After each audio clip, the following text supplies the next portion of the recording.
Sit down.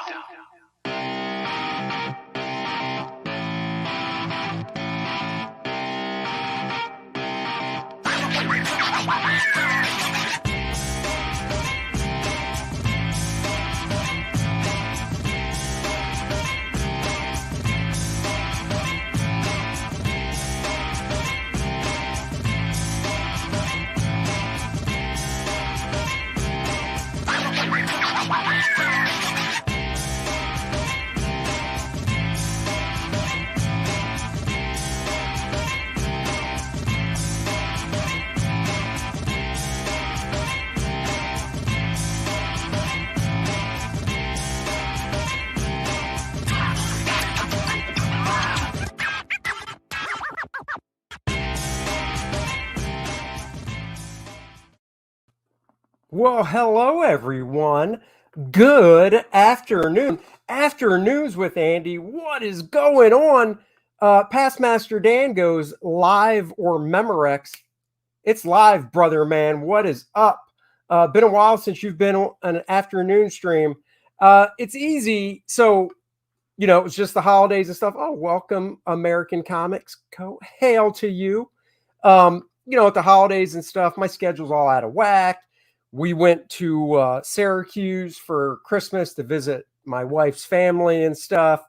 We got back on Tuesday late at night. I recovered yesterday because that's one hell of a drive. And then I told my daughter today we'd go see Spider-Man again for the second time. Loved it just as much the second time. And I thought, you know what? I'll stream this afternoon. Tomorrow's New Year's Eve. I'm going to do some work tomorrow. Actually, I'll be working on a commission tomorrow, a cover type commission that has a logo and everything for someone. It's a X-Men type cover. So I'll be doing that tomorrow and getting back in the saddle on First Man on probably Monday. Leonardo, hello to you. Prater, what is up? Shadowhawk Backs, hail to you as well. So, when I got back, I got in the mail a big box. And I was like, what is in this box? This is huge. And I didn't recognize the return address. It's Eric Canete's Arc Athena. So I figured I'd unbox it live for you guys. And to help me do that, and to see it as well, I have a special guest, the one, the only. Well, before I bring him on, I got to say his ego likes to be fed. So this is for him.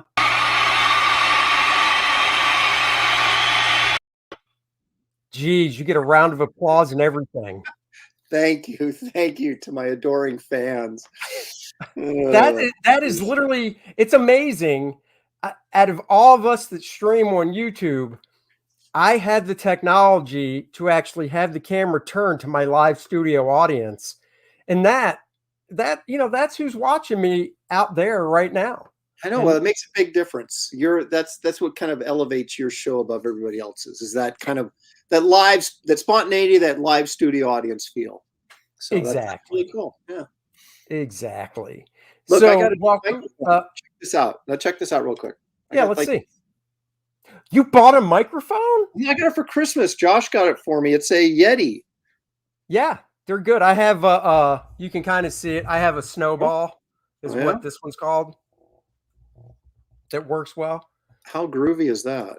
See, you do sound, I can tell a little bit of a difference. So yeah, the difference is it sounds when I've been using my Mac built-in microphone. Wait a minute there. I just switched it over. Now, how does that sound? That sounds better. I was going to say it sounded a little quiet, but now that you switched it, big difference. Yeah. It's like it sounds tinny and kind of hollow on the regular Mac mic, but this is more of a fuller, whatever. Because it's not. And by the way, Past Master Dan would like to know how your mid-morning nap was.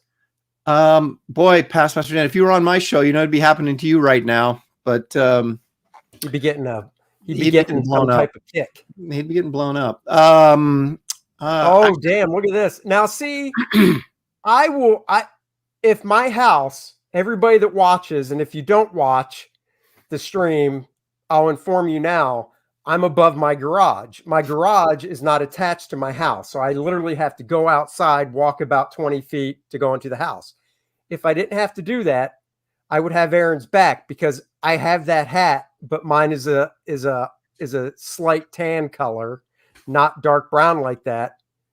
You got two of them. I've got 3 of them actually, because Shelly bought me a bunch of these for Christmas, and they've become my go-to keep my head warm during the winter time. So I wear them all the time now. Yeah, I like that type of hat, but I get the same thing when I wear that hat around because I think it looks cool. When I wear it around, people are like, "Ho, where are you going to drive me to?" Yeah, deliver papers today, and but I'm like, hey, just because I've got class and you don't come crying to me. I mean, that's right. I'm wearing a Christmas shirt. Are you? Oh, Dallas Cowboys, huh? I will even sport the back because the front, it's nice, it's understated. And then walking away, though, people get the ba-bam. America's team, baby. That's right. So that was a Christmas gift from Helen. Look at my Marvel shirt. Look at my Marvel shirt. I know, I see it. And actually, before I do the unboxing, I do have a couple Christmas gifts Helen got me I want to show. This isn't one of them, though. If a company puts out a book that I think is cool, I will show it. I got no problem pimping stuff. What's up, Mr. Bernardo? So I picked up this week from DC, and I got it because I'm a big fan of Doug Monkey's artwork. I love Doug's artwork, so I buy almost anything he does. What is up? Look at that. Kenneth Rocafort. Hello. So I buy anything Doug draws, but this was a really good read too. And I love this character. Swamp Thing, Green Hell. It's Black Label, so the F-bomb is in it once or twice. Kind of like my stream with Dale Keough, the F-bomb was in it once or twice. I almost turned it off, Aaron. My sensitive ears. Just saying. But no, this is really good. I think it's three books. I don't like to say issues because this is magazine size square bound. Doug inked himself. There's a great. I love this nice splash of the swampy right there, Swamp Thing. Doug's inks are kind of gritty, which I like because he uses basically kind of like you're doing. He uses microns, so it's sketch it up a little bit here. Yeah, it's really good though. It's gory. It's horrific. It's great. So I'll give a shout out to a different company. I don't mind. There you go. All right. I wasn't even aware that was out there. So just came out last week. Yeah. Speaking of different companies, so these are a couple things Helen got me.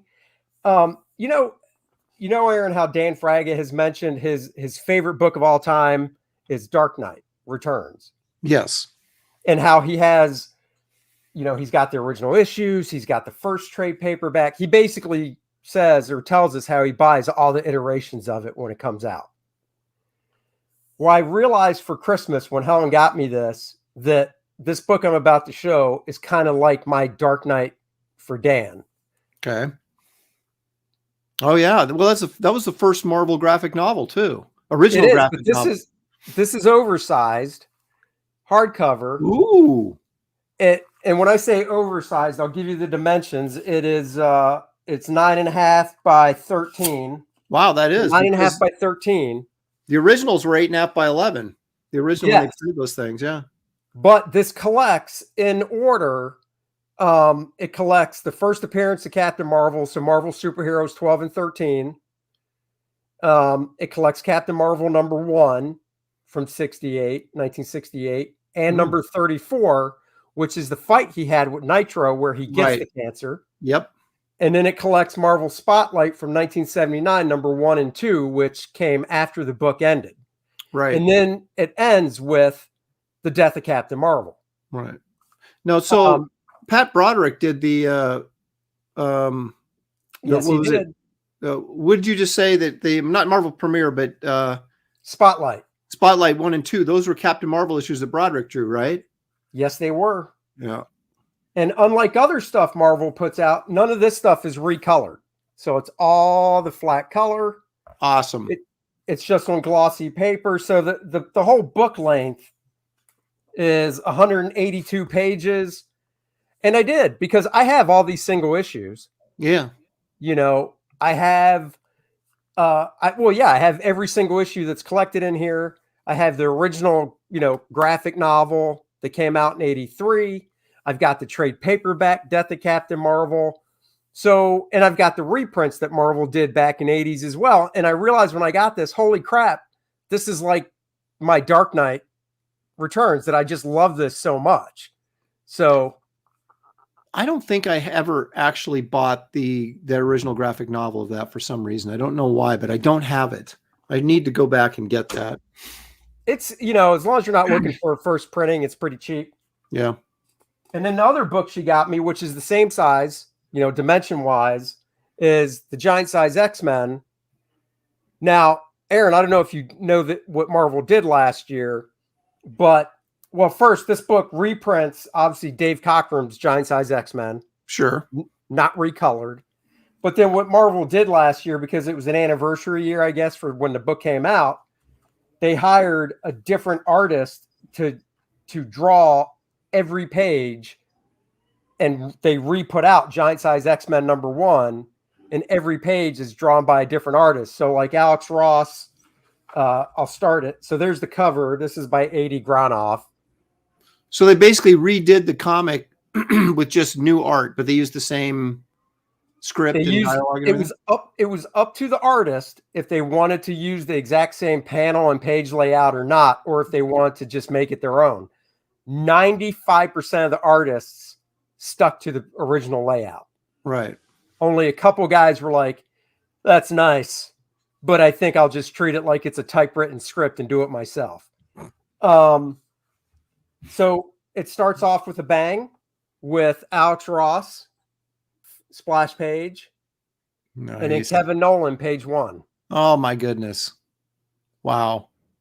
But see, the other reason I got this book is because, and I'll get to that section. And then this is obviously some of the original stuff and its original color.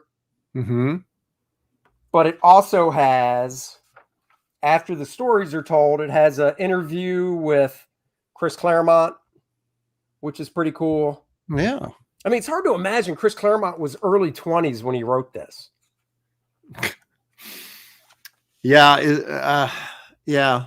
I mean, a lot of that's what's really, because I got started so late that, in my late 20s, that even the artists, they all started, and writers all started so young, Yeah.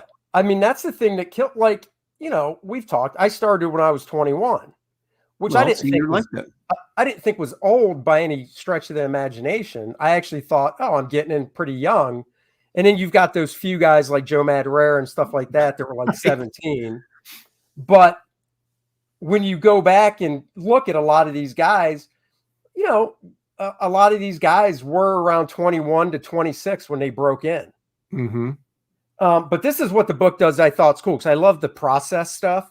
They go through every page on a spread, and the artist shows like a prelim that they did or something. Mm-hmm. And then they show the final, and then the artist has like a little text about their thought process and stuff. That's cool. I didn't even know that.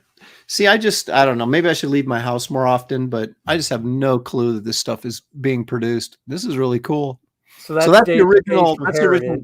Yeah. And then, of course, you've got Alex's, as he likes to throw off. That's my just quick thumbnail sketch. Yeah, exactly. Yeah, I just, whip this out. And so every page, well, Alex actually got 2 pages because, it's Alex. So they showed some other X-Men stuff he did, and then the page without the text.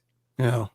That's cool. Like Kevin Nolan, I thought this was interesting. So they show Kevin Nolan, they show his pencils and partial inks. I love his stuff. Final page. But the one thing Kevin did that I'm kind of torn. Is the middle panel right there. Yeah. He changed the direction of the guys. He has the guys going from left to right because that's how we read. whereas in the printed book, it was right to left. But interesting. Let me show you the page in the printed book and see if this tracks with you. This is my thought process on why Dave did it the other way. And I want to see if that makes sense. So this is the printed book. And these are their top 3 panels. I think Dave's way works better because it looks like, to me, Nightcrawler's like, haha, I dodged him. So it's not, they're still chasing him, but I get more of a feeling when I look at it this way, like he ducked into an alleyway. Yes. Whereas I can see that. Yeah. Whereas when you flip it, like Kevin did, it just gives you the feeling that he's being chased and he hasn't ducked away. Yeah, that almost feels like it could be one panel with a Steranko, a border right in between, like he's ducking underneath the guy's punch as he's swinging. Doesn't it? You know? Yeah. Now, let me see the Nolan one again. All right. And like I said, we all know Kevin's a genius. It's beautiful. And, if it wasn't for the fact I was able to compare, I wouldn't know. Well, yeah, there's a different, there's certainly a different feel to it. There's a feeling of separation in this one of distance between the mob and Nightcrawler, whereas in Cockrum's, it doesn't feel that way. Right. But, But he's one of the guys that stuck to the layout. And then we'll move on from this, but I'll just flip to a page of somebody that changed the layout. And it's not for the worse or anything, but so let me show you the printed one first of this page I'm going to use as an example. It's I'll say as I'm looking for it, it's the page where we first see Sunfire, who I just love to death. I love that character. So this is how Sunfire appeared in the first time. Let's see. Yeah, right there on the left. Yeah. So, 3 panels up here, chain scene, body shot of Sunfire. Right? So that's cool. But Bernard Chang wanted to spruce it up some. So he did the big pin-up-y shot. There was, the thing is though, back in the, late 70s, when the original Giant Size X-Men came out, actually it was kind of more mid to late 70s. They weren't doing stuff like that. That what Bernard Chang did is more of a, an image sort of interpretation of the story layout as opposed to what was being done, throughout comics. You rarely got really big panels. They were all sort of evenly sized and so that's just kind of I think a reflection of more modern sensibilities, not necessarily better or worse, but I just think that's kind of that shows a contrast right there, a real obvious contrast between how comics were done and then how now they're done visually. Yeah. Well, and then, so this is where I differ. If I was the editor, I think I probably would have been a little more hard nosed and said, I want everyone to stick to the panel layouts that are in the book. Basically, if it's a 6-panel grid, you chose the page, you do a 6-panel grid. What you do inside the panels, I would have been there's some room to play, but I guess I would have came from it from the standpoint of, I want to be able to put the word balloons in the exact same place. Yeah, I would be, but see, that's more of a kind of a traditionalist point of view, which you and I probably both would fall into that category. And I don't know that I don't know who edited this particular book, but when you have a lot of younger editors that don't necessarily have the same appreciation for the older stuff, they're probably not going to share that sort of sensibility. But I'd be of the same school. I'm kind of like, no, you guys stick with the layouts. We're redoing this book, but it's a tribute to what Cockrum and Chris Claremont did. So, let's honor it by, doing it the same way, but just doing it with different artists, Now, I didn't buy this one, but they did just do an issue. It came out November, maybe beginning of December. They did the same thing, not a hardcover yet. I'm sure they're going to do a hardcover, but the comic book came out of Fantastic Four #1. Oh, really? Yeah, and they had a bunch of different artists. Every artist drew a different page, stuck to the layout if they wanted to, blah, blah, blah. I didn't buy that one. But we're getting back to this real quick. Here's another reason I love this book, and I will show because it's not a ton of pages. So at the very end of the book, they get to the Dave Cockrum stuff. Yeah. So they show like this piece he did for Legion of Superheroes, because remember, some of these designs were originally Legion designs. This is so 70s. Look at that, man. Dude, so 70s. Yeah. Like these were all Legion designs he did that they bounced. So he kept them and brought them to Marvel when he got the X-Men gig. And these are all his typewritten notes with the drawings and stuff. Now, why didn't these stick with Legion? Do we have any story behind that? Let's see. So it says in 1972, Marvel editor-in-chief Roy Thomas began seeking to revive the then canceled X-Men title with a new international cast. Meanwhile, artist Dave Cockrum pitched a team called the Outsiders to DC Comics as a spinoff of his work on Legion. DC rejected the Outsiders, and in 1974, Cockrum joined writer Len Wein to make the International X-Men a reality. Together, they built on and evolved concepts from the Outsiders to create the key members. So, but there is an interview. That had to have been prior to Batman and the Outsiders, then, right? Oh yeah. Because that would have came in the 80s, here with Dave's wife Patty as well. But just check this out, dude. Have you ever seen these? No. I love this. Scanned in full color marker drawings Dave did. So it looks like Nightcrawler's pretty much stayed the same, but a lot of these other characters were radically changed. Nightcrawler is the one character they said, and I knew this before from an interview, that did not change at all. Mm-hmm. This character right here, this black woman, obviously Storm. Some bit of Storm. Yeah, I see that. Yeah. This guy, Typhoon, I believe, got bounced, and so did that woman right there. Yeah, the bird chick there, whatever she is. This is where Storm's costume also came from, and believe it or not, if you haven't seen this, before I show it to you, I'll tell you.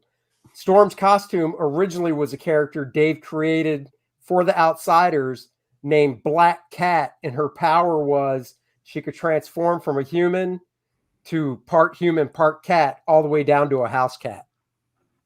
Check that. I would have thought maybe have her change into a lion or something, but not a house cat. No, look.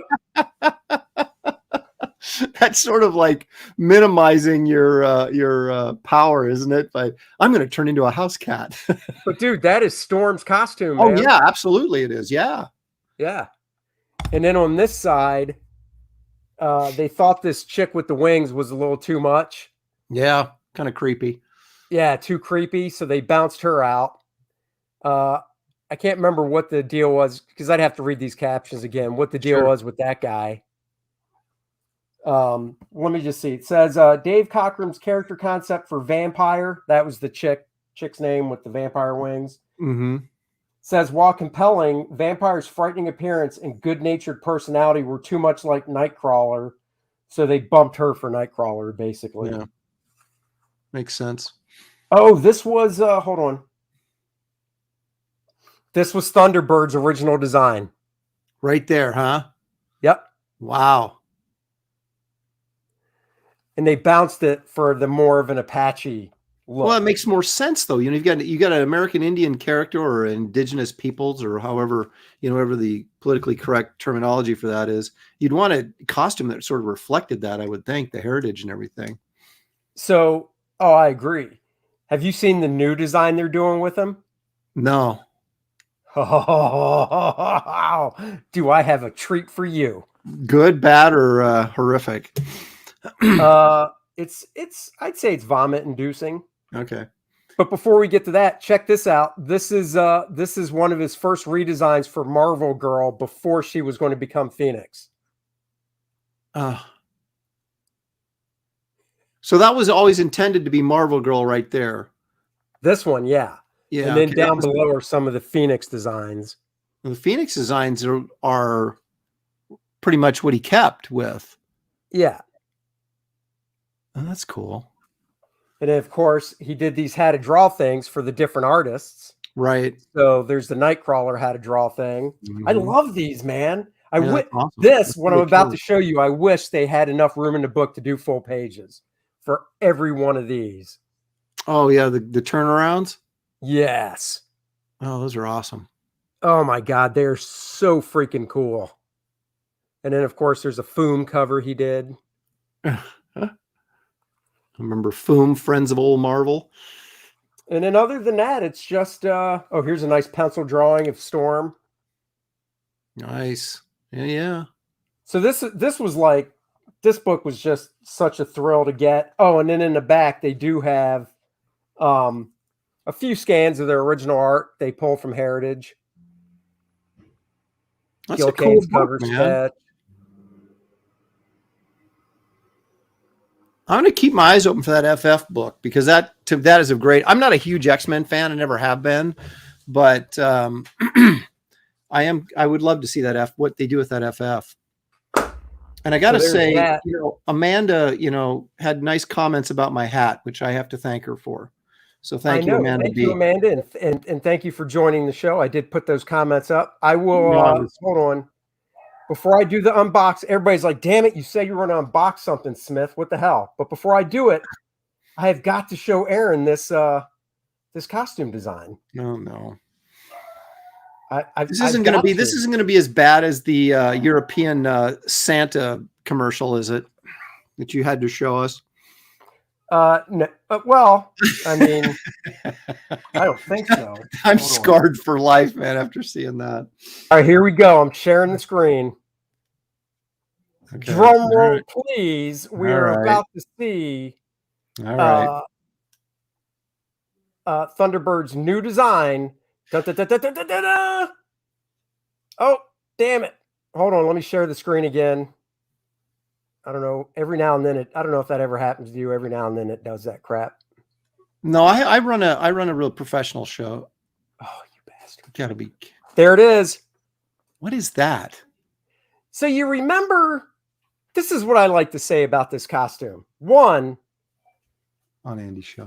If all that green was red, I think it would be cooler. But besides that, remember when superhero costumes were something that you and I could never own? Instead of a sweat jacket with pants and knee pads and boots. I mean, literally, I could go to a store, buy a sweat jacket, have somebody make this design on the sweat jacket, buy some pants, same thing. And, even though it's my stream and not yours, I'll still keep it PG. There's only one reason this guy looks like he needs those knee pads. I'm just saying. Hi, Andy. Hello. Hi. Yeah, Shelly walked in just for that great comment. This character needs to focus on leg day a little bit. Yeah. And neck. No, he's a really oh my gosh, there is no neck. Long-waisted. Like head traps. His short arms. But yeah, like the knee pad and the military boots with the spikes or whatever those are on them. I mean, what does that got to do with being an American Indian? You know what I mean? It's like it has nothing to. I don't see anything about this design that makes me think that this guy is, an Apache or something. Just the braid. But here's the thing. So yeah, but the way it's I don't read obviously any of the new stuff. Yeah. So there's a book out called Shelley, called Trial of He's a pretty one today. Magneto. There's some Magneto limited series that was out, and at the end of it, Thunderbird comes back because, and I know you don't follow any of this. And the only reason I know this is because Dennis, my better half for the Dennis and Andy show, buys all the X stuff. Yeah. So they live on this island now. Actually, I believe they live on the island of Krakoa, and they have this technology to where they can basically bring anybody back. So Thunderbird is literally now back. Right? Okay, so I was like, yeah, he's dead. What are they doing a new costume for a dead character? But they brought him back to life. So is he like a clone or something, or what's the? He's when they bring you back, you have, as far as I know, you have all the memories and everything. And basically, when you come back, you're not you come out of like this egg type thing, fully grown and everything. So it's a very sped up process. You do start, if I remember right, basically like you would start like a baby actually starts in the womb, but it's just a very super fast process. So when you emerge, you're full grown to when you died. So basically they can bring back anybody that's dead that they want to bring back. Yes. But here's the thing that cracks me up is, they're having Ken Lashley, whose art I really dig. They're having him do a variant cover because they're putting out Giant Size X-Men Thunderbird, a one shot next year. Mm-hmm. And this is his cover. And I'm like, why would you change the costume? Look how cool this is. I know. What? Why? Yeah, it's like, yeah, it makes no sense. Why would you make a character that looks cool look stupid? But here's the thing. This is when Bart and I did the toy design stuff for Toy Biz back in the early 90s. We always kind of said there's really not. I mean, there are some bad designs, but it also comes down to who's actually drawing it. But I mean, this Thunderbird design we're looking at here, this is what he looked like in 1974. Look how cool that is. Oh my gosh. Shelly is like breaking my studio. The dog's going wild. It's just out of control. My bad. No, but you're right, because there was okay, maybe we're it's like that's a cool looking superhero costume. That is not. Well, you know what it reminds me of? It's not even a good drawing. Sorry, never drew that. This is drawn by a guy named David Cutler, and I'm not busting on his drawing. I don't like to do that. I'm literally just talking about the design. I've designed some stuff that's probably crap. We all have done it. So drawing aside, I look at this redesign and I think, oh, that's a nice golden age costume. And then I scroll up and I go, oh, somebody brought that golden age costume into the modern age. Yeah, it's like it's gone in reverse. But I mean, it just, again, it's sort of a reflection of the culture as it's kind of filtering through comics. And it's like, I don't know. Comics aren't what they used to be. I mean, clearly, but I don't know. I don't know how you look at that and go, the new design is superior to that. It just isn't in any way, Nope. And once again, just referencing, we can go back to this wonderful Giant Size X-Men my wife got me, and I'm going right to that famous splash page. Let's just remove this. Look at that.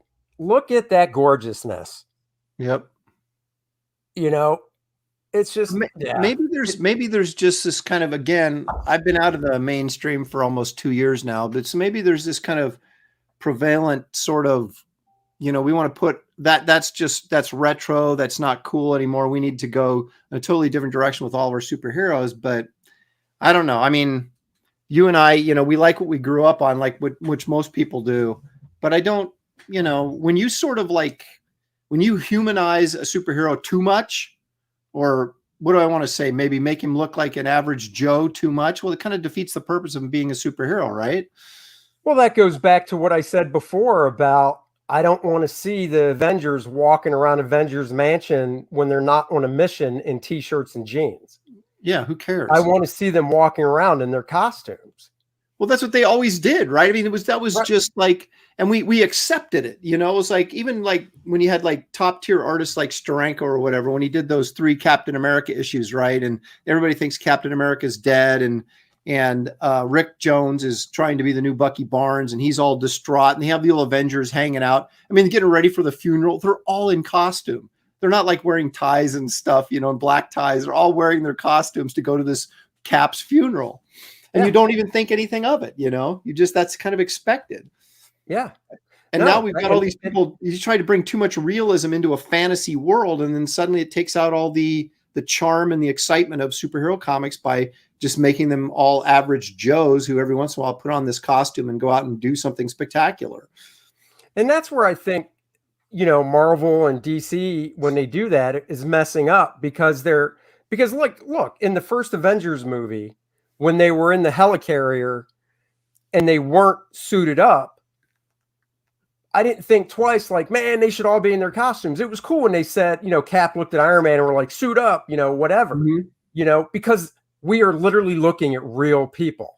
Right. And it's a different thing. Yeah. It's a totally different animal, but the schmoes in charge are like, well, look at those billion-dollar movies. Let's bring that kind of stuff into I've said it before. I did one of the prequel chapters for First Avenger in this Captain America comic.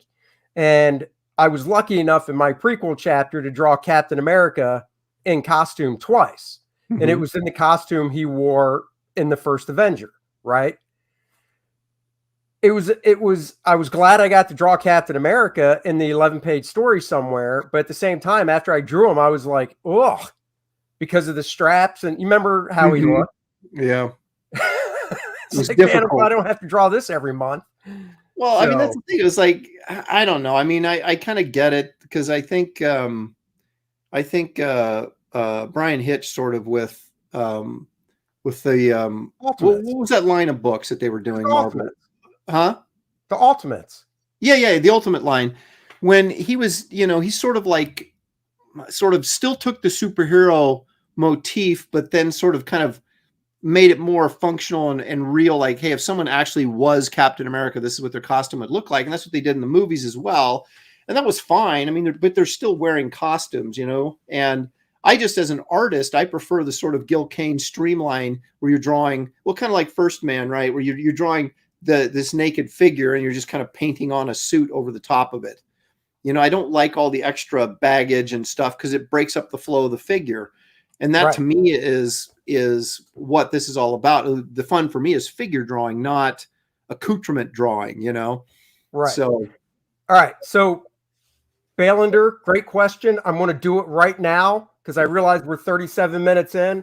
I want to do the unboxing, and I've got two more surprise things to show you guys.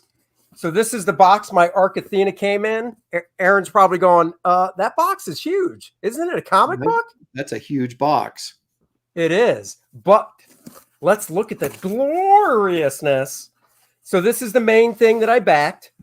This is the Arc Athena book by Eric Canete. Is that a hardcover or soft cover? It is a hardcover. Ooh, nice. Spot varnish. I don't know if you can really tell. Oh yeah, I can. Yeah, actually I can. Yeah. Yeah, spot varnish hardcover. Yeah. He went full boat, barcode and everything. Yeah, I'm gonna do. He's not messing around. So Eric and I are in the barcode club because I do the barcode. ISBNs were mine as well. Yeah, I'm doing it too. I'm going to join your club. Did not post the link to this because this is not in demand. Once it was over, he shut it down. Wow. This is also 1 of 6. So this is volume 1 of 6. This got, besides the actual story, it has a fantastic sketchbook section in the back. Wow, look at that. Eric is one of those artists who is so stylized that a part of me is like jealous because my mind doesn't think that way in regards to drawing figures and such. Mm-hmm, mm-hmm. And, his storytelling is also very, it's unique. The coloring, I mean, I really can't wait to read this. Oh, that's really, really cool. See, I came in late on all this stuff. I wasn't even aware of that until after the fact. It's 2 months early, apparently. See, I don't pay attention. When I back stuff, I basically back it and forget about it. Then when I get it, I get it. Right. Me too. So it's it's a very nice looking book. But you're going, but Smith, that doesn't tell me damn shit about why the box is so big. I get it, guys. I get it. I'm getting there. It's because not only did I back that. I better put my seatbelt on. Well, let me just show you the other goodies. Everybody got a nice little black and white mini print. Okay.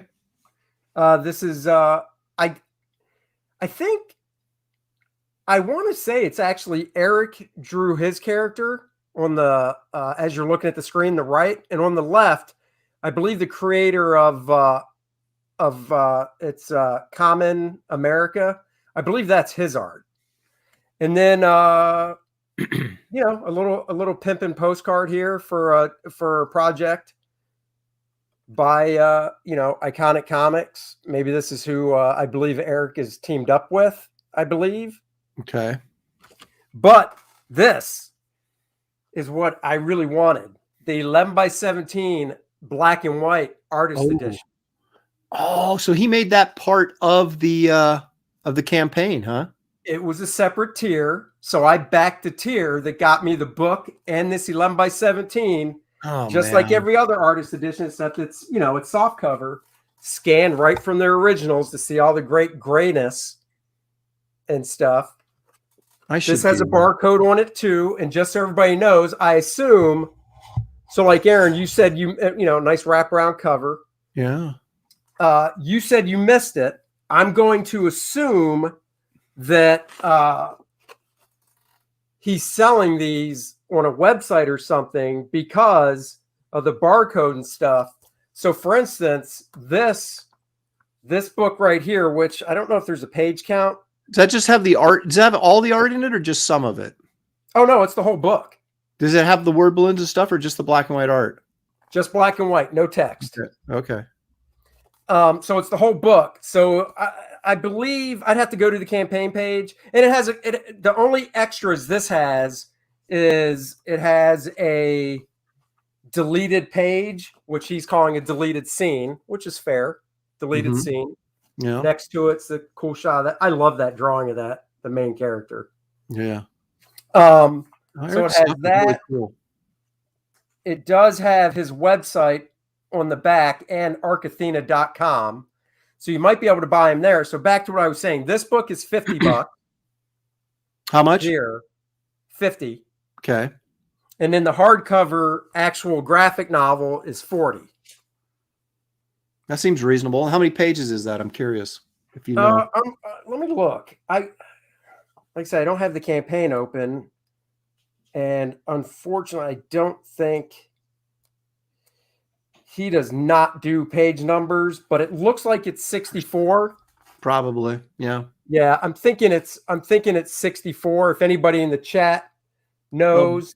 Baylander says Arcathena. Yeah, there you go. Will be available. Yeah, so it'll be okay. That's what I figured. If you're going through the trouble of a barcode and all that, he's looking to put this resale, probably stores and stuff. So yeah, so great. I mean, just fantastic book. And this is just, oh, and by the way, Aaron, we can talk off stream. I know where he got this printed. Is Eric's not in the United States, is he? Or is he? That's a good question. I've chatted with him, you know, private messaging on Twitter and stuff, because I asked him where he got this printed, and he shot me the website and stuff. I think he is, but I'm actually not sure. Well, it's Roquefort who's in Brazil, right?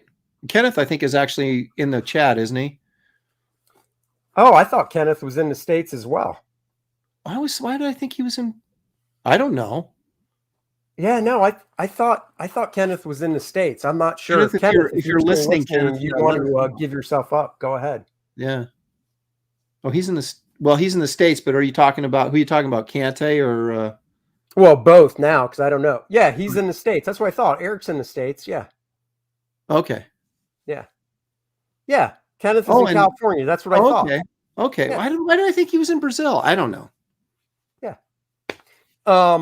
So yeah, so I mean, that's just, I kind of like the fact. Well, you got to figure the artist edition that he did doesn't have the balloons, because technically it wouldn't, because it wasn't lettered on the board. Right. You know. Yeah. Right. Yeah, that's right. And oh, there you go. Kenneth was born in Puerto Rico. Well, thank you so much. Art's from Outer Space. Art, I actually shared the link in our Professionals private chat if you want to come in. If not, that's fine too. I like that it doesn't have the balloons because they were never there in the first place. Right, and right. I wasn't even the background stuff that was covered and all that. Right. No, that makes sense.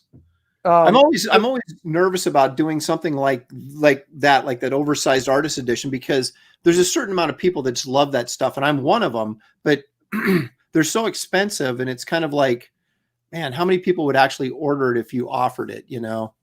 Because I'm looking at that with like Wraith of God. I've got so much cross hatching and so much line work and stuff that, you know, you're not going to notice as much once it's colored, and you keep thinking, man, that'd be really cool to do like a 11 by 17 full size, you know, black and white so people can see it. The other thing you can do, let me just bounce that. The other thing you can do, and I actually did, you know, I do pre-recorded videos called book looks where the camera's just facing down and I go through how to draw books and stuff page by page. The other book you could do, or another way you could do it, Todd McFarlane did it with Spawn #1 5 years ago. He did basically I can't remember what he called it, but I did a book look on it. He did Spawn #1 25th anniversary edition, comic book size, but it was an artist edition. It was all the art scanned in full color, but it was just comic book size. Interesting. Yeah, but it kind of, yeah, but at the same time, it's like you kind of want it bigger. If you've got a lot of detail work, you'd like it bigger, though, don't you think? No, I agree with you. I totally agree.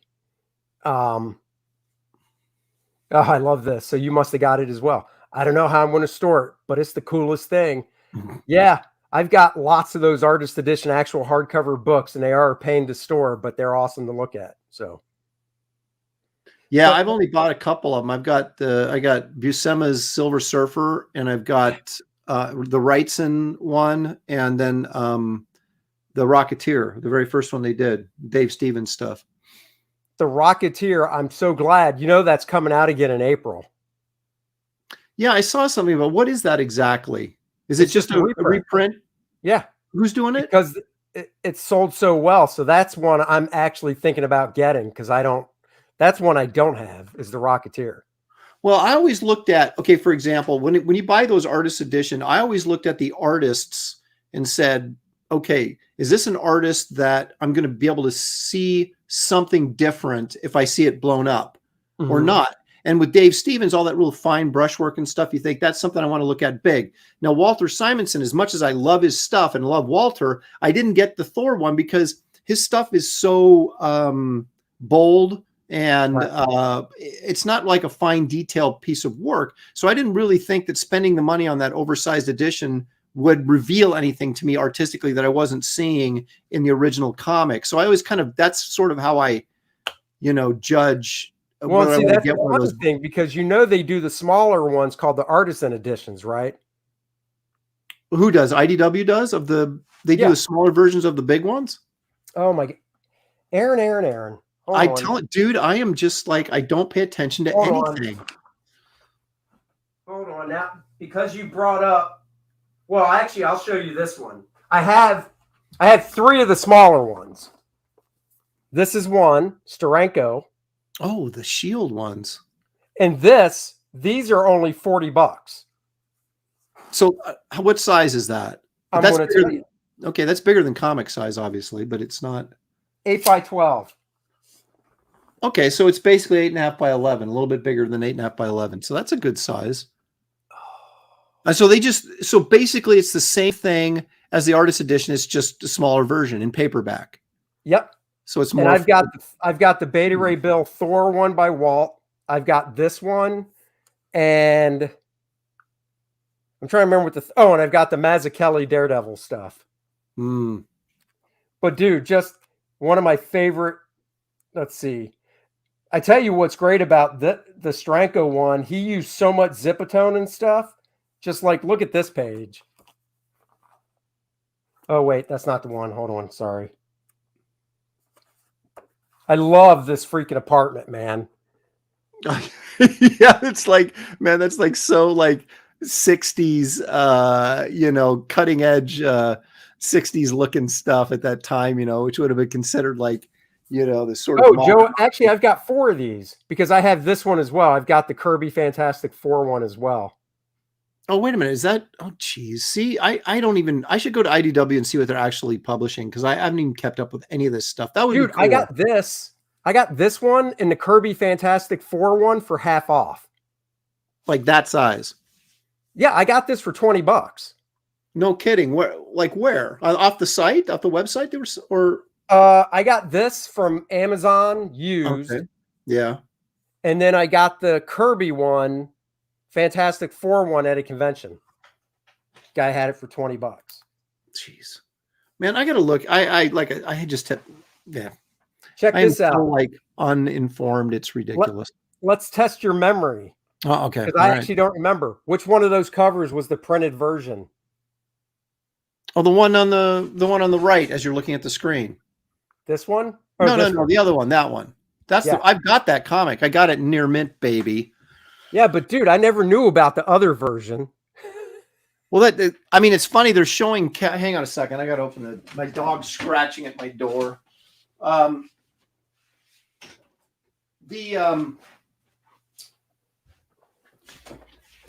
version they didn't use, obviously Cap opens up to the camera more, but it doesn't really look like he's engaged in the fight with that's probably why they decided to change it. There's this one, as soon as I show you this, oh dude, this one, screw that phone. This is why I love the Stranko one, because he did so much with photocopying. Look at that bad boy. Oh yeah, yeah. That's so cool. But this one has that beautiful 2-page spread. That's what I'm trying to find. As soon as I find it. Oh, I got the issue. Oh, I know. Dude, when I saw that, I have some of these issues too. Oh, yeah.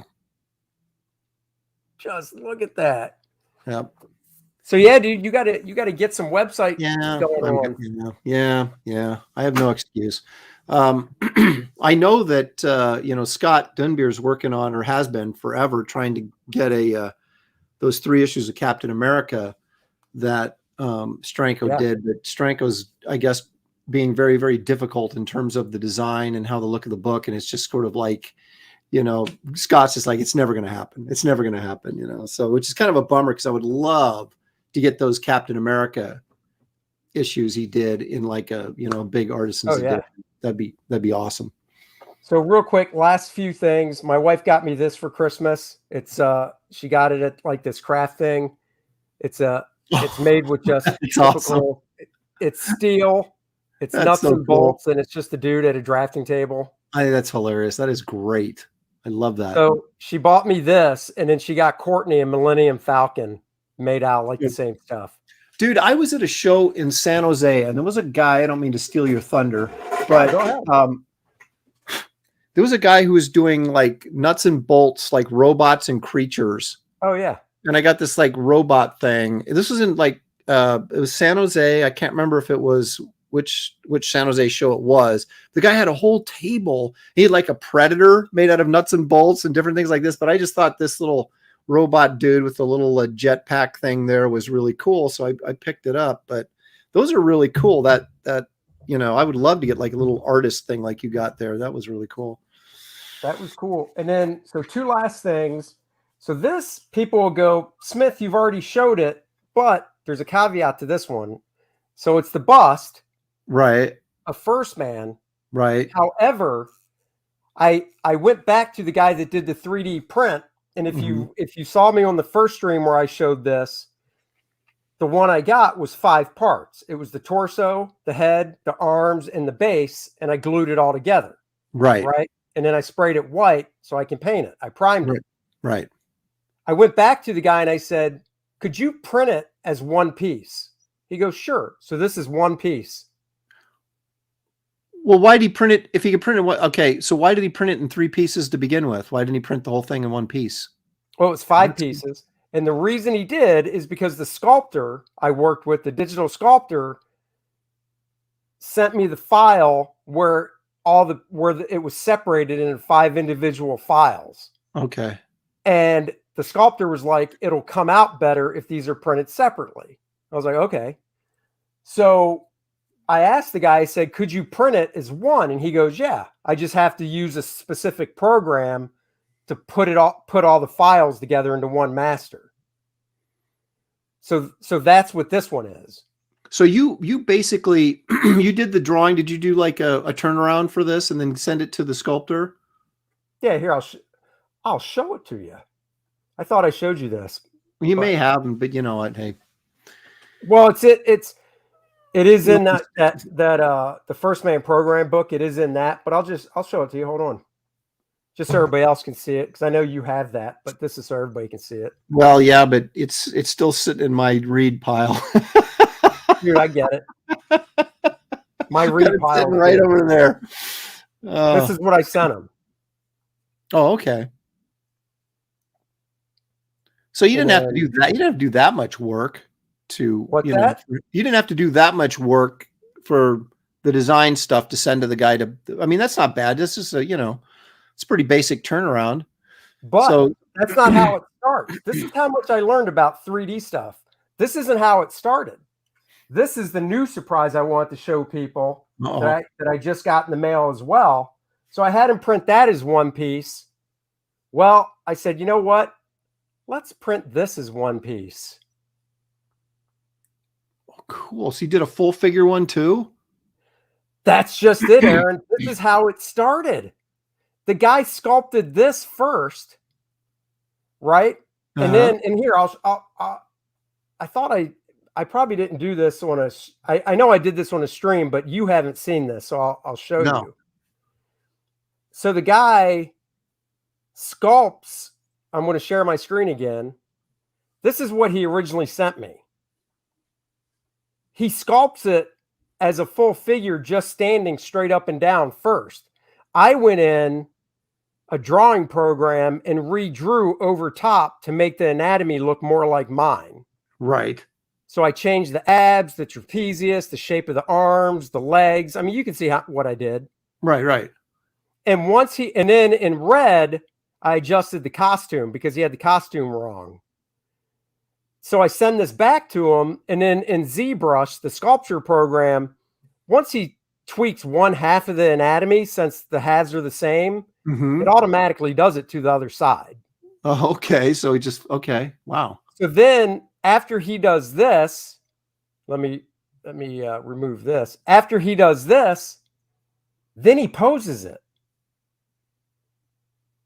So he did this, and then and he had my drawing of this, and then he took this and he just moved the limbs and posed it to this. This is like computer makes everything so easy. It's just so he just took that drawing and then just made the computer manipulate the pose to get where he wanted, and then you did the bust. Right. So I bought what I bought off of him. I bought both of these 3D. I think it's a SL file, like there's TIFFs and stuff. Yeah. I think this is .SL. So I bought both off of them. This is actually in 3 pieces, but I had the guy print it in 1. Because this was originally no arms. No, wait, this was 4 pieces. No head, no arms. So did you have your sculptor assemble it into one file, or was the guy that did the actual 3D printing? No, the guy that did the 3D print also put this together. Okay, so he assembled your sculpture files into one thing and then printed it as one unit.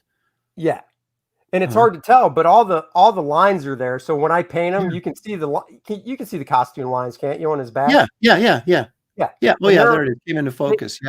They stick up a little bit, so when I paint it, it's easy. Right. And this is already primed. This was actually printed in gray, but this one right here was printed in white, and I haven't primed this one yet. This is literally the way it came out of the box. Oh my goodness, that is so cool. I'm gonna have to get that done. I mean, if you're doing them that many of them, they can't be too expensive, right? I mean, I'll tell you offline. Yeah, I know. I'm curious because I would love to do something like that. Let's see. A couple comments here. It would likely have to be custom from a shop, but you could have a flat print drawer pull out into tilted draft tape. Oh, yeah. And then are you going to brush paint or airbrush? I'm going to brush it. I'm going to go to the hobby store and get just some model paint. And I'm going to paint. So here's the funny thing. I've got.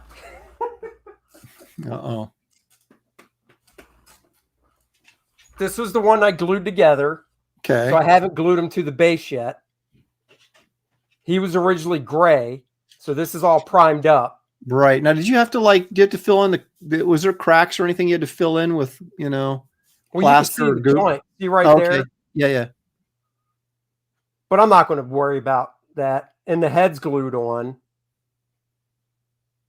So there's this one. This is the one I'll paint.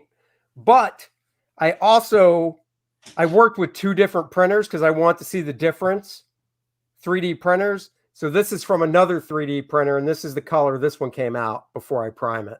Mm. And I've got the arms and head and base back there as well. And the only difference is the guy for this one did the base. Is that resin? What's the what did they print it out of? Do you know the material? That's a good question. It's solid.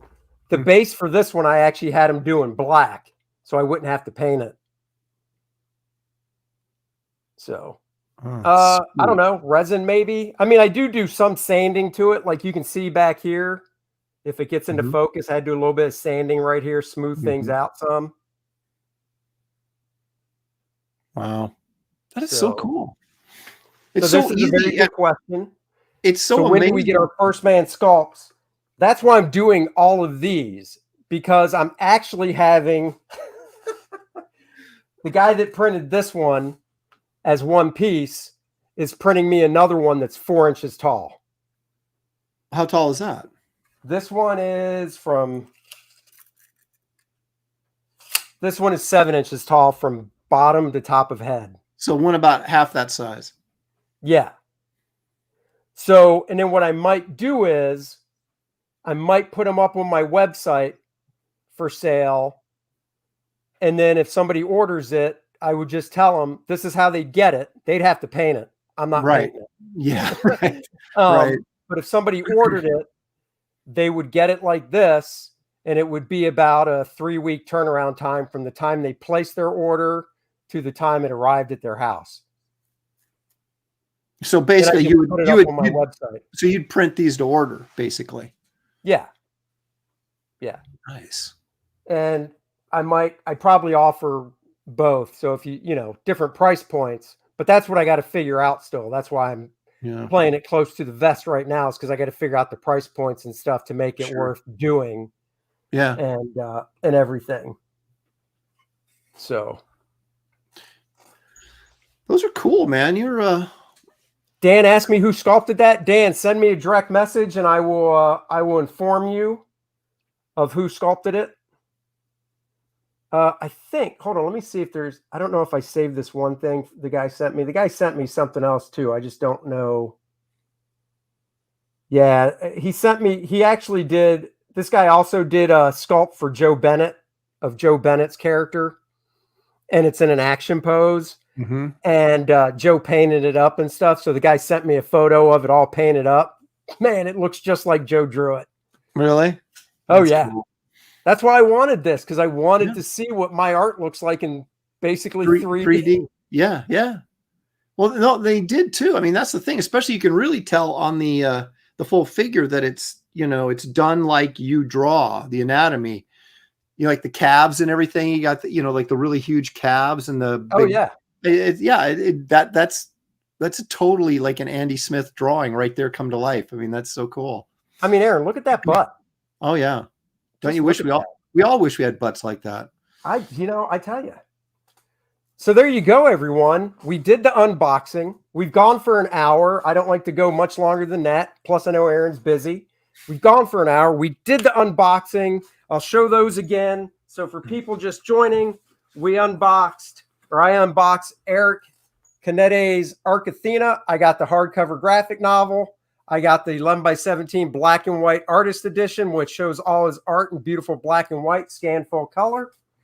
And then I also showed a couple Christmas gifts from my lovely wife, oversized Death of Captain Marvel and giant size X-Men. Very fat books over, each book is, they're about the same. Each book is about 180 pages. Nice. Fantastic stuff.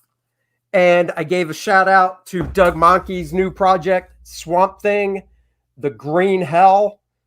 Black Label DC, so there's an F-bomb in it, and it's really gory, and it's Doug drawing one of my favorite characters, Swamp Thing. So there you go. There it is. So there you go, guys. Thank you for joining. I really appreciate it. I will be back after the new year. I do have a video going up tomorrow, a new book look, and the book look, for those that don't know, are pre-recorded videos I do where the camera's aimed right down at some book from my library. I flip through it. I give commentary about the book, and tomorrow's book look is on Focus on George Perez, which came out in 1983. So check that out. And Aaron, I'll talk to you as soon as I end this, because I'll give you some details on this stuff. And guys, thank you all for joining as always. I really, really appreciate it. And you know what I always bring back at the end of my streams? I'm bringing sexy back. Yeah.